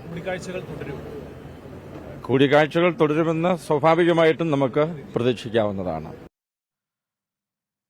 മണിപ്പൂർ കലാപം ഉൾപ്പെടെയുള്ള വിഷയങ്ങളൊന്നും യോഗത്തിൽ ചർച്ചയായില്ലെന്ന് പ്രതിനിധികൾ പറഞ്ഞു. അതേസമയം രാഷ്ട്രീയ വിഷയങ്ങൾ ലക്ഷ്യമിട്ടുള്ളതായിരുന്നില്ല ഇന്നത്തെ പ്രധാനമന്ത്രിയുടെ വിരുന്നെന്ന് BJP ന്യൂനപക്ഷ മോർച്ച ദേശീയ നിർവാഹക സമിതി അംഗം അഡ്വക്കേറ്റ് ജോജോ ജോസ് പ്രതികരിച്ചു. ക്രൈസ്തവ നേതൃത്വവുമായുള്ള BJPയുടെ ബന്ധം സുദൃഢമാക്കാൻ വിരുന്ന് സഹായിച്ചെന്നും വിരുന്നിൽ പങ്കെടുത്ത ശേഷം അഡ്വക്കേറ്റ് ജോജോ ജോസ് പറഞ്ഞു.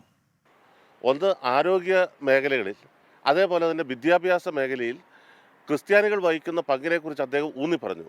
കൂടാതെ ഒരുപക്ഷെ ഇന്ന് വരെ പ്രധാനമന്ത്രിമാരും മെൻഷൻ ചെയ്യാത്തൊരു കാര്യം, ഒരു പ്രത്യേക കാര്യം അദ്ദേഹം ഓർമ്മിപ്പിച്ചെടുത്തത്, സ്വാതന്ത്ര്യ സമരത്തിൽ ക്രിസ്ത്യാനികൾ ദേശീയതയോടൊപ്പം നിന്നുവെന്നും അത് മഹാത്മാഗാന്ധിക്ക് പോലും പ്രചോദനമാകുന്ന വിധത്തിലുള്ള അഭിപ്രായങ്ങൾ സെൻറ്റ് സ്റ്റീഫൻ കോളേജിലെ ആ കാലത്തെ പ്രിൻസിപ്പളായിരുന്ന റൂദറിൻ്റെ ഭാഗത്തുനിന്നുണ്ടായതൊക്കെ പറഞ്ഞ് വളരെ വിശദമായ രീതിയിലുള്ളൊരു നല്ലൊരു പ്രസംഗമാണ് അദ്ദേഹം അവിടെ കാഴ്ചവെച്ചത്.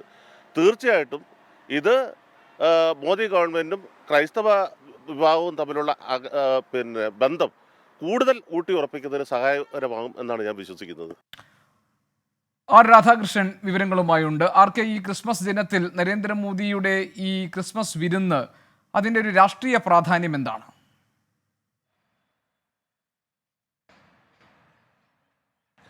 ഗോപി, ഈ മണിപ്പൂര് എത്ര വലിയ മുറിവാണ് ഈ ക്രൈസ്തവ വിഭാഗത്തിനും BJP നേതൃത്വത്തിനും ഇടയിലുണ്ടാക്കിയതെന്ന് നമുക്കറിയാം. അത് പരിഹരിക്കാൻ കഴിയാത്ത വിധത്തിൽ സങ്കീർണമായിട്ട് നിൽക്കുന്ന ഒരു കാഴ്ചയാണ് കഴിഞ്ഞ മാസങ്ങളിൽ കാണാനായിട്ട് ശ്രമിക്കുന്നത്. അതിന് പ്രധാനമന്ത്രി തന്നെ മുൻകൈ എടുത്ത് ആ മുറിവ് ഉണക്കുക. 2024 ലോക്സഭാ തെരഞ്ഞെടുപ്പ് വരികയാണ്. പല സംസ്ഥാനങ്ങളിലും, വടക്കിഴക്കൻ സംസ്ഥാനങ്ങളിൽ മാത്രമല്ല കേരളമടക്കമുള്ള സംസ്ഥാനങ്ങളിലും BJPക്ക് പ്രതീക്ഷയുള്ള സാഹചര്യത്തിൽ ആ മുറിവ് ഉണക്കേണ്ടത് അനിവാര്യമാണ്. പ്രത്യേകിച്ച് BJP പ്രതീക്ഷയർപ്പിക്കുന്ന പല സീറ്റുകളിലും നിർണായക സ്വാധീനം ഈ ക്രൈസ്തവ വിഭാഗങ്ങൾക്കുണ്ട്. അവരുടെ അതൃപ്തി ഉണ്ടാകുന്ന ഒരു പശ്ചാത്തലം നിലനിൽക്കുകയാണെങ്കിൽ അത് വലിയ തിരിച്ചടിക്ക് കാരണമാകുമെന്ന് BJP നേതൃത്വം കരുതുന്നു. ഈ ഒരു പശ്ചാത്തലത്തിലാണ് പ്രധാനമന്ത്രി ഈ ക്രിസ്മസ് ദിനത്തിൽ തന്നെ ഇത്തരത്തിലുള്ള ഒരു വിരുന്ന് സംഘടിപ്പിക്കാനായി തീരുമാനിച്ചിട്ടുള്ളത്. അദ്ദേഹം രാഷ്ട്രീയം ഒന്നും പറഞ്ഞില്ല. പക്ഷേ ആ വിരുന്നിൽ ആകെ ഉണ്ടായിരുന്നത് രാഷ്ട്രീയം തന്നെയായിരുന്നു. നിലവിലുള്ള സാഹചര്യത്തിൽ രാജ്യത്തിന്റെ ക്ഷേമത്തിനും വികസനത്തിനും വേണ്ടിയാണ് തന്റെ എല്ലാ ശ്രദ്ധയും എന്ന് അദ്ദേഹം പറഞ്ഞു. തന്റെ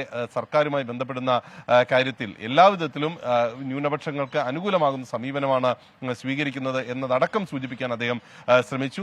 ന്യൂനപക്ഷങ്ങൾ നൽകിയ സംഭാവനകൾ അത് ഏറെ വിലമതിക്കുന്നതാണ് എന്ന തന്റെ സർക്കാരിന്റെ അഭിപ്രായം അദ്ദേഹം വ്യക്തമാക്കി. മാത്രമല്ല, മാർപ്പാപ്പ രാജ്യത്തേക്ക് വരുന്നതുമായി ബന്ധപ്പെട്ടിട്ടുള്ള ചില അവ്യക്തതകൾ നിലനിൽക്കുകയാണ്. ആ അവ്യക്തതകൾക്ക് പരിഹാരം എന്ന രീതിയിൽ 2024 മാർപ്പാപ്പ രാജ്യത്തേക്ക് വരും എന്ന് അദ്ദേഹം പറഞ്ഞു. മണിപ്പൂർ അടക്കമുള്ള വിഷയങ്ങൾ പ്രതിപാദിച്ചു സാധിച്ചില്ല എന്നത് ഈ ഘട്ടത്തിൽ ഏറെ ശ്രദ്ധേയമായിട്ടുള്ള കാര്യമാണ്. അങ്ങനെ രാഷ്ട്രീയമായിട്ട് സഭാ നേതൃത്വത്തെ ഈ ക്രൈസ്തവ സമൂഹത്തിലെ പ്രധാനപ്പെട്ട വ്യക്തികളെ സംഘടനയുടെ ഭാഗമായിട്ട് അടുപ്പിക്കുക എന്നുള്ളതാണ് പ്രധാനമന്ത്രിയുടെ നയതന്ത്രത്തിന്റെ ലക്ഷ്യം. അതിന്റെ ഭാഗമായിട്ട് പ്രധാനമന്ത്രി വിരുന്നൊരുക്കിയതിന് സമാനമായിട്ട് തന്നെ ബിജെപിയുടെ ദേശീയ അധ്യക്ഷൻ JP നദ്ദ ഇന്ന് പള്ളികൾ സന്ദർശിച്ചതും ഏറെ കൗതുകമുണർത്തുന്ന ഒരു കാഴ്ചയായി. രാജ്യവ്യാപകമായിട്ട് അതിന് സമാനമാകുന്ന വിധത്തിലാണ് BJP നേതൃത്വത്തിന്റെ ഭാഗത്ത് നിന്ന് ഈ വിധത്തിൽ ക്രിസ്മസ് ദിനത്തിൽ ഈ ഉണ്ടായ നടപടികൾ. RK, മണിപ്പൂർ വിഷയം ചർച്ചയാക്കപ്പെട്ടില്ല, പ്രധാനപ്പെട്ട രാഷ്ട്രീയ വിഷയങ്ങളും ചർച്ച ചെയ്തില്ല. സഭാ നേതൃത്വം എങ്ങനെയാണ് ഈ കൂടിക്കാഴ്ചയെ കാണുന്നത്? പ്രധാനമന്ത്രിയുടെ വിരുന്നിൽ അവർ സംതൃപ്തരാണോ?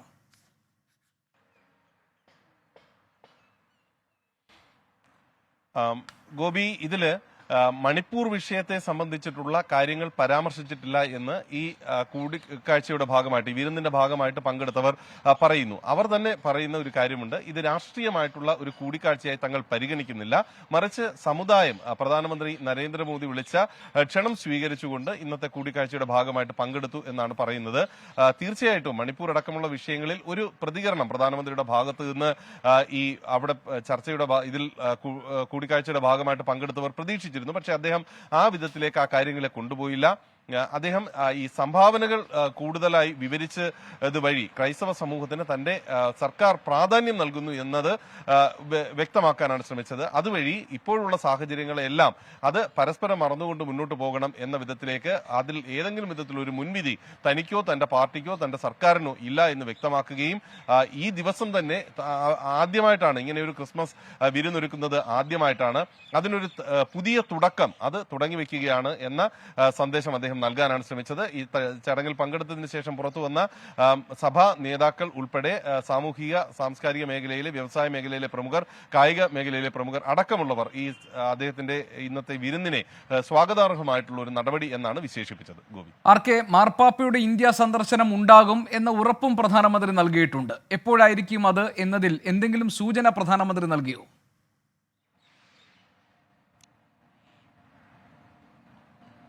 ഗോപി, ഈ മാർപ്പാപ്പയുടെ സന്ദർശനം ഈ വർഷം തന്നെ സാധ്യമാക്കാനായിട്ട് വലിയ ശ്രമങ്ങൾ BJP നടത്തിയിരുന്നു. കാരണം അവർക്കറിയാം ഈ ഇപ്പോഴത്തെ സാഹചര്യത്തിൽ മാർപ്പാപ്പ ഇന്ത്യയിൽ എത്തിയാൽ അത് ഉണ്ടാക്കുന്ന രാഷ്ട്രീയമായിട്ടുള്ള ഗുണങ്ങൾ 2024 തെരഞ്ഞെടുപ്പിന് മുമ്പ് വരിക എന്നുള്ളതായിരുന്നു ലക്ഷ്യം. പക്ഷേ ഈ വത്തിക്കാൻ സ്വീകരിച്ചിരിക്കുന്ന ഒരു സമീപനമുണ്ട്. തെരഞ്ഞെടുപ്പ് നടക്കാൻ പോകുന്ന സംസ്ഥാനങ്ങളിൽ അല്ലെങ്കിൽ ഇടങ്ങളിൽ ഒരു വർഷത്തിനുള്ളിൽ തെരഞ്ഞെടുപ്പ് നടക്കുകയാണെങ്കിൽ ആ സ്ഥലങ്ങളിലേക്ക് മാർപ്പാപ്പ സന്ദർശനം നടത്തില്ല. നിലവിലുള്ള സാഹചര്യത്തിൽ മാർപ്പാപ്പയുടെ ഇന്ത്യയിലെ സന്ദർശനം ഈ അവസാന ഘട്ടത്തിൽ വൈകാനായിട്ടുണ്ടായ കാരണം അതാണെന്നാണ് നമുക്ക് അറിയാൻ സാധിക്കുന്നത്. അങ്ങനെയാണെങ്കിൽ പുതിയ സർക്കാർ അധികാരത്തിൽ വരുന്നതിന് തൊട്ട് അടുത്ത സമയത്ത്, അതൊരുപക്ഷെ അടുത്ത സ്വാതന്ത്ര്യ ദിന സമയത്തോടൊക്കെ അടുത്തായിരിക്കും അദ്ദേഹത്തിന്റെ ഒരു സന്ദർശനം എന്നാണ് അറിയാനായിട്ട് സാധിക്കുന്നത്. അതിനുവേണ്ടിയാണ് ഇപ്പോൾ കേന്ദ്ര സർക്കാർ ശ്രമിക്കുകയും അത് നടപടികൾ മുന്നോട്ട് കൊണ്ടുപോവുകയും ചെയ്യുന്നത്. എന്തായാലും പ്രധാനമന്ത്രി മാർപ്പാപ്പയുമായിട്ടുള്ള തന്റെ കൂടിക്കാഴ്ച ഈ ഇന്നത്തെ ഈ വിരുന്നിൽ കൂടുതൽ വിവരിക്കാനായിട്ട് ശ്രമിച്ചു. ഒപ്പം മാർപ്പാപ്പ ഇന്ത്യയിലേക്ക് വരുന്നത് 24 ഉണ്ടാകും എന്ന ഉറപ്പ് നൽകാനും പ്രധാനമന്ത്രി മറന്നില്ല. ശരി, ആർ രാധാകൃഷ്ണനാണ് വിവരങ്ങൾ നൽകിയത് ഡൽഹിയിൽ നിന്ന്. സമാധാനത്തിന്റെയും ശാന്തിയുടെയും സന്ദേശവുമായി ഇന്ന് ക്രിസ്മസ് ആഘോഷിക്കുകയാണ് ലോകമെമ്പാടും. പ്രാർത്ഥനയുടെ അകമ്പടിയോടെ വിശ്വാസികൾ ഉണ്ണിയേശുവിന്റെ പിറവി ആഘോഷിച്ചു. യേശു ജനിച്ച മണ്ണിൽ തന്നെ യേശുവിന്റെ സമാധാന സന്ദേശം മുങ്ങിപ്പോയി എന്ന് ഫ്രാൻസിസ് മാർപ്പാപ്പ ക്രിസ്മസ് സന്ദേശത്തിൽ പറഞ്ഞു.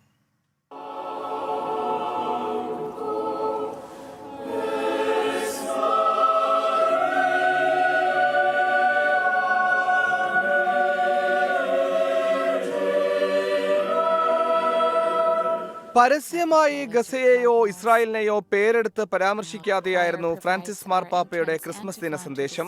യുദ്ധത്തെക്കുറിച്ചും ആക്രമണത്തെക്കുറിച്ചും പ്രസംഗത്തിലുടനീളം പരാമർശിച്ചു.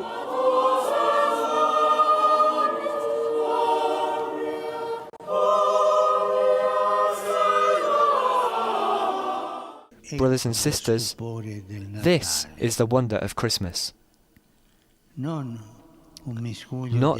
a mixture of sappy emotions and worldly contentment, but the unprecedented tenderness of a God who saves the world by becoming incarnate. ലോകമെങ്ങും പള്ളികളിൽ പ്രത്യേക പ്രാർത്ഥനകളും ചടങ്ങുകളും തുടരുകയാണ്.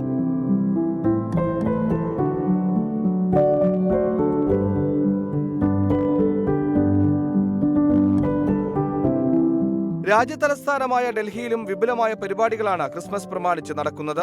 Research desk 24.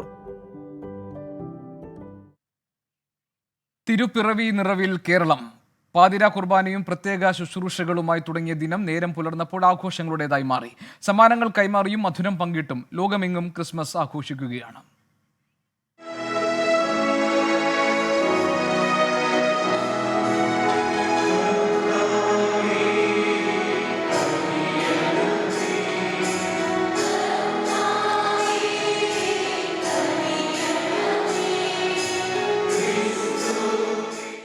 തിരുവനന്തപുരത്ത് ക്രൈസ്തവ ദേവാലയങ്ങളിലെ പാതിരാ കുർബാനയിൽ നൂറുകണക്കിന് വിശ്വാസികൾ പങ്കെടുത്തു. പട്ടം സെന്റ് മേരീസ് കത്തീഡ്രലിൽ കർദിനാൾ ക്ലിമിസ് ബാവയും പാളയം സെന്റ് ജോസഫ് ദേവാലയത്തിൽ ആർച്ച് ബിഷപ്പ് തോമസ് ജെനറ്റോയും നേതൃത്വം നൽകി. ദൈവം മനുഷ്യനായി പൂജാതനായ മഹാരഹസ്യം ധ്യാനിക്കുകയും ആഘോഷിക്കുകയും ചെയ്തവരാണ് നാം. നമ്മോട് ചേർന്ന് ലോകം മുഴുവനും പ്രതീക്ഷയുടെ പുലിയിലേക്ക് ക്രിസ്തുവിന്റെ ജനനത്തോടുകൂടി ഇന്ന് പ്രവേശിക്കുകയാണ്. വിവാദങ്ങൾക്കിടയിൽ സിറോ മലബാർ സഭ എറണാകുളം അങ്കമാലി അതിരൂപത ആസ്ഥാനത്തെ കുർബാനയ്ക്ക് സഭാ അഡ്മിനിസ്ട്രേറ്റർ ബിഷപ്പ് മാർ സെബാസ്റ്റ്യൻ വാണിപ്പുരക്കൽ കാർമ്മികത്വം വഹിച്ചു. തൃശൂർ ലൂർദ് കത്തീഡ്രലിൽ മെത്രാപ്പൊലിത്ത മാർ ആൻഡ്രൂസ് താഴത്തായിരുന്നു മുഖ്യ കാർമ്മികൻ.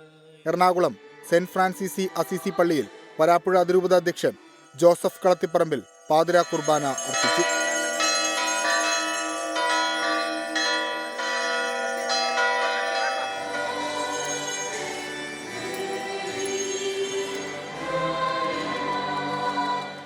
താമരശ്ശേരി മേരിമാതാ കത്തീഡ്രലിൽ ബിഷപ്പ് മാർ റെമിജിയോസ് ഇഞ്ചനാനിയൽ നേതൃത്വം നൽകി.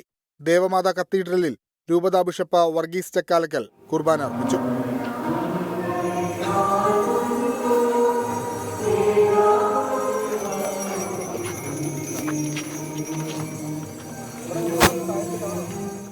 വിവിധ ബ്യൂറോകൾക്കൊപ്പം 24 കൊച്ചി.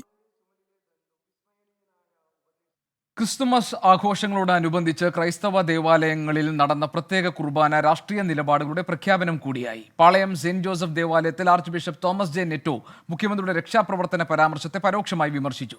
പലസ്തീൻ ജനതയ്ക്ക് ഐക്യദാർഢ്യം പ്രഖ്യാപിച്ചാണ് കർദിനാൾ ക്ലിമിസ് ബാവ ക്രിസ്മസ് സന്ദേശം നൽകിയത്. രാജ്യത്ത് ഒരു ഗോത്രം മറ്റൊരു ഗോത്രത്തെ ഇല്ലാതാക്കാൻ നടത്തുന്ന ശ്രമം തടയണമെന്ന് ഓർത്തഡോക്സ് സഭാധ്യക്ഷൻ ആവശ്യപ്പെട്ടു.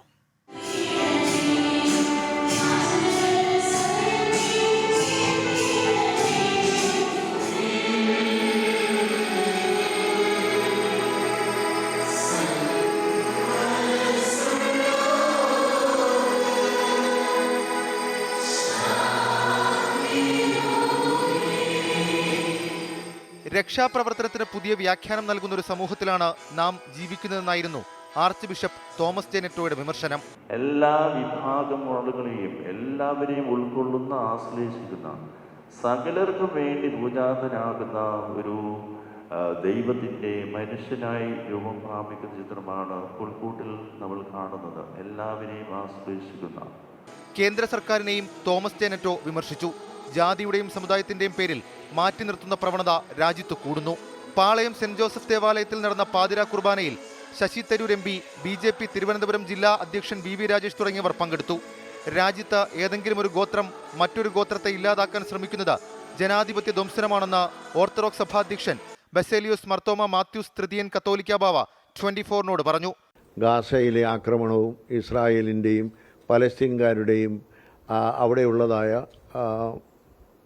മത്സരവുമാണ് എന്നെനിക്കറിയാം. നിശ്ചയമായിട്ടും കലാപം ഒന്നിനും പരിഹാരമല്ല. ഗസയിൽ നിരവധി കുഞ്ഞുങ്ങൾ മരിച്ചു വീഴുന്നുവെന്നും ലോകത്തെ യുദ്ധങ്ങൾ അവസാനിക്കണമെന്നും കർദിനാൾ ക്ലിമീസ് ബാവ പറഞ്ഞു. 24 തിരുവനന്തപുരം. ക്രിസ്മസ് ദിനത്തിൽ റെക്കോർഡിട്ട് മലയാളി.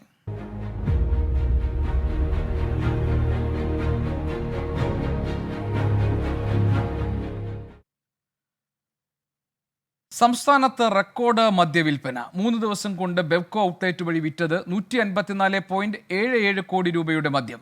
ക്രിസ്മസ് തലേന്ന് മാത്രം 70.73 കോടിയുടെ മദ്യവിൽപ്പന നടന്നിട്ടുണ്ട്. ചാലക്കുടിയിലെ ബെവ്കോ ഔട്ട്ലെറ്റിലാണ് ഏറ്റവും കൂടുതൽ മദ്യം വിറ്റത്. AV ജയശങ്കർ തിരുവനന്തപുരത്ത് നിന്നും വിവരങ്ങളുണ്ട്. ജയശങ്കർ, എല്ലാ ആഘോഷവേളകളും മലയാളി കുടിച്ചു തീർക്കുകയാണ്. അതിൻ്റെ മറ്റൊരു കണക്കാണല്ലോ ഈ പുറത്തു വരുന്നത്. ബെവ്കോ ഔട്ട്ലെറ്റുകളിലൂടെ റെക്കോർഡ് മദ്യവിൽപ്പന നടന്നിരിക്കുന്നു. എന്താണ് അതിൻ്റെ വിവരങ്ങൾ? ഗോപികൃഷ്ണൻ, ഇത്തവണയും സംസ്ഥാനത്ത് റെക്കോർഡ് മദ്യവിൽപ്പനയാണ് ഉണ്ടായത്. 154.77 കോടി രൂപയുടെ മദ്യമാണ് ക്രിസ്മസ് തലേന്ന് മാത്രം വിറ്റത്. വലിയ വിൽപ്പനയുണ്ട്. അത് കഴിഞ്ഞ വർഷത്തേക്കാൾ വലിയ തോതിലുള്ള മദ്യം വിൽപ്പന നടന്നിരിക്കുന്നു. ഒപ്പം ചാലക്കുടിയിലെ ഔട്ട്ലെറ്റിലാണ് ഏറ്റവും കൂടുതൽ മദ്യവിൽപ്പന ഉണ്ടായിരിക്കുന്നത്. പൊതുവെ സംസ്ഥാനത്ത് ഇത്തരം ആഘോഷനാളിൽ ഓരോ വർഷവും മദ്യവിൽപ്പനയിൽ വലിയ തോതിലുള്ള വർധന തന്നെയാണ് ഉണ്ടാകുന്നത്. അത് ഇപ്രാവശ്യം ഉണ്ടായിട്ടുണ്ട്. ബിവറേജ് കോർപ്പറേഷനെ സംബന്ധിച്ച് അവരുടെ വലിയൊരു വരുമാനം എന്ന് പറയുന്നത് ഇത്തരത്തിലുള്ള ആഘോഷവേളയിൽ തന്നെയാണ്. ആ വേളയിൽ അവർക്ക് കൃത്യമായ വരുമാന വർധന ഉണ്ടാക്കാനും ഇതാവാനും സാധിക്കുന്നുണ്ട്. എന്തായാലും ക്രിസ്മസ് കഴിഞ്ഞുള്ള കണക്കുകൂടി വരുന്ന സമയത്ത് ഇത് ഇനിയും ഉയരാൻ തന്നെയാണ് സാധ്യത. എന്തായാലും സർക്കാരിനെ സംബന്ധിച്ച് ഈ സാമ്പത്തിക പ്രതിസന്ധിയുടെ ഘട്ടത്തിൽ മദ്യത്തിൽ ഉണ്ടാകുന്ന വരുമാനം വലിയ ആശ്വാസമാണ്. വലിയൊരു തുക ജനാവിലേക്ക് ലഭിക്കാൻ ഇത് സഹായകരമാകും. ഗോപികൃഷ്ണൻ. ശരി, റെക്കോർഡ് മദ്യവിൽപ്പനയാണ് സംസ്ഥാനത്ത് ഉണ്ടായിരിക്കുന്നത്. 3 ദിവസം കൊണ്ട് ബെവ്കോ ഔട്ട്ലെറ്റ് വഴി വിറ്റിരിക്കുന്നത് 154.77 കോടി രൂപയുടെ മദ്യമാണ്. ക്രിസ്മസ് തലേന്ന് മാത്രമുള്ള കണക്കാണ് 70.73 കോടിയുടെ മദ്യവിൽപ്പന. ചാലക്കുടിയെ ബെവ്കോ ഔട്ട്ലെറ്റിലാണ് ഏറ്റവും കൂടുതൽ മദ്യം വിറ്റിരിക്കുന്നത്. അപ്പോൾ അതിൻ്റെ വിശദാംശങ്ങളായിരുന്നു ഇ വി ജയശങ്കർ പങ്കുവച്ചത് തിരുവനന്തപുരത്ത് നിന്ന്. വയനാട് സുൽത്താൻ ബത്തേരി സിസിയിൽ തൊഴുത്തിൽ കെട്ടിയിരുന്ന പശുക്കിടാവിനെ കൊന്നു തിന്ന കടുവയെ പിടികൂടാൻ വനംവകുപ്പ് കൂട് സ്ഥാപിച്ചു. കഴിഞ്ഞ ദിവസമാണ് ഞാറക്കാട്ടിൽ സുരേന്ദ്രന്റെ പശുക്കിടാവിനെ കടുവ പിടിച്ചത്. സുർജിത്ത് അയ്യപ്പത്ത് വിവരങ്ങൾ നൽകാനുണ്ട്. സുർജിത്ത്, വീണ്ടും ഇപ്പോൾ ഈ കടുവ ഭീതിയിൽ തന്നെയാണല്ലോ നാട്ടുകാർ. ഇപ്പോൾ സുൽത്താൻ ബത്തേരിയിലെ സിസിയിൽ ഈ പശുക്കിടാവിനെ കൊന്നു തിന്ന കടുവയെ പിടിക്കാൻ വേണ്ടിയിട്ട് വനംവകുപ്പിന്റെ ഊർജിത ശ്രമം നടക്കുന്നുണ്ട് അല്ലേ? കൂട് സ്ഥാപിച്ചിരിക്കുന്നു. വിവരങ്ങൾ എന്താണ്? ഗോപി, കഴിഞ്ഞ ദിവസമാണ് ഞാറക്കാട്ടിൽ സുരേന്ദ്രന്റെ തൊഴുത്തിൽ പശു എത്തിയത്. ഈ പശു തൊഴുത്തിലെത്തിയതിനെ തുടർന്ന് കിടാവിനെയാണ് കടിച്ച് കൊന്നത്. പാതി ഭക്ഷിച്ച നിലയിലാണ് മൃതദേഹം കണ്ടെത്തിയത്. ഇതേ തുടർന്നാണ് അവിടെ നാട്ടുകാർ ക്യാമറ വെച്ചത്. നാട്ടുകാർ മാത്രമല്ല, വനംവകുപ്പും ക്യാമറ ട്രാപ്പുകൾ വെച്ചിരുന്നു. ഈ ക്യാമറ ട്രാപ്പിലെല്ലാം തന്നെ വീണ്ടും കടുവ എത്തിയതിന്റെ ദൃശ്യങ്ങളും ചിത്രങ്ങളും എല്ലാം തന്നെ ലഭ്യമായിട്ടുണ്ട്.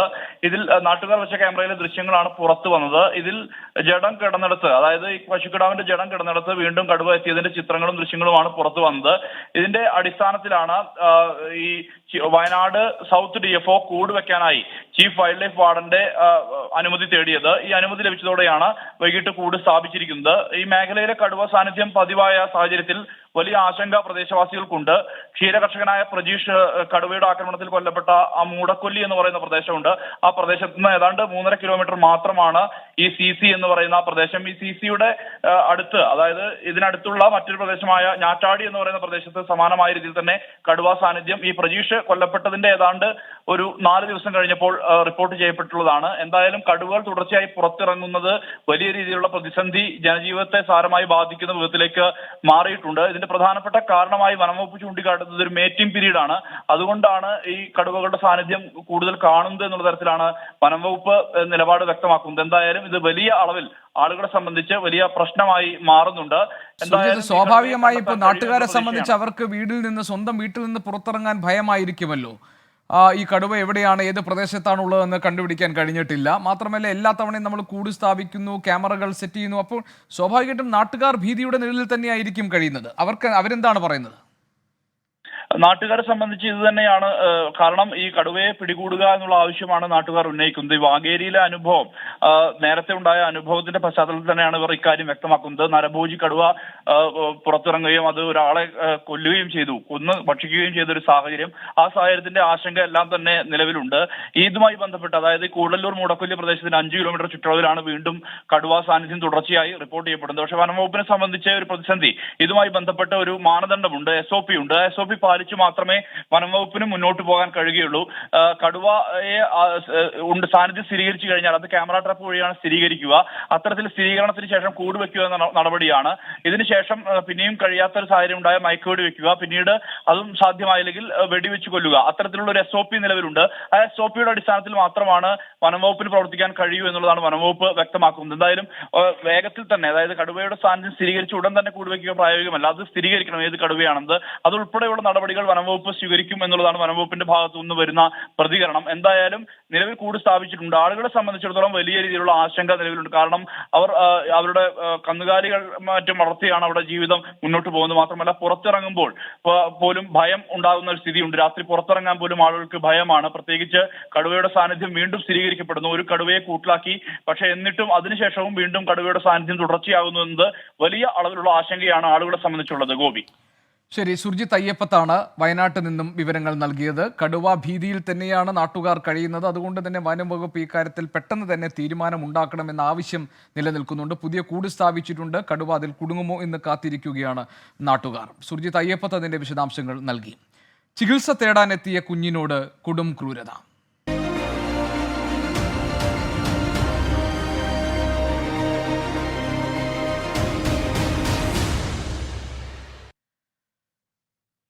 തിരുവനന്തപുരം നെയ്യാറ്റിൻകരയിൽ 10 വയസ്സുകാരിക്ക് നേരെ ലൈംഗികാതിക്രമം. ജനറൽ ആശുപത്രിയിൽ ചികിത്സ തേടിയ കുട്ടിയെ 52-കാരൻ കടന്നുപിടിച്ചു. പ്രതിയെ നാട്ടുകാർ പിടികൂടി പോലീസിൽ ഏൽപ്പിച്ചു.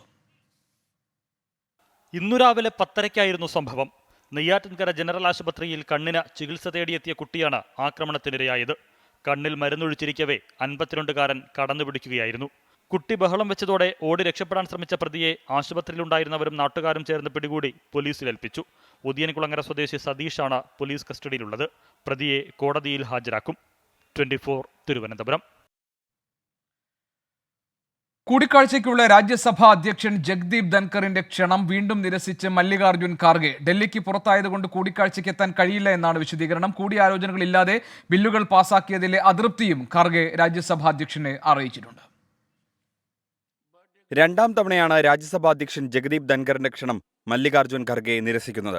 ചെയർമാൻ സഭയുടെ സംരക്ഷകനും പാർലമെന്ററി അവകാശങ്ങൾ സംരക്ഷിക്കാൻ ബാധ്യസ്ഥനുമാണെന്ന് മറുപടി കത്തിൽ ഖർഗെ ചൂണ്ടിക്കാട്ടി.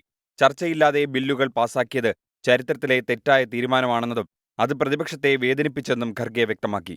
ഇന്ന് 4 മണിക്കായിരുന്നു ചർച്ചയ്ക്കുള്ള ക്ഷണം. പാർലമെന്റ് അതിക്രമ സംഭവത്തിൽ പ്രധാനമന്ത്രി നരേന്ദ്രമോദിയും കേന്ദ്ര ആഭ്യന്തരമന്ത്രി അമിത്ഷായും പ്രതികരിക്കണമെന്നാവശ്യപ്പെട്ട് പ്രതിഷേധിച്ച പ്രതിപക്ഷ എംപിമാരെ ലോക്സഭയിൽ നിന്നും രാജ്യസഭയിൽ നിന്നും കൂട്ടമായി സസ്പെൻഡ് ചെയ്തിരുന്നു.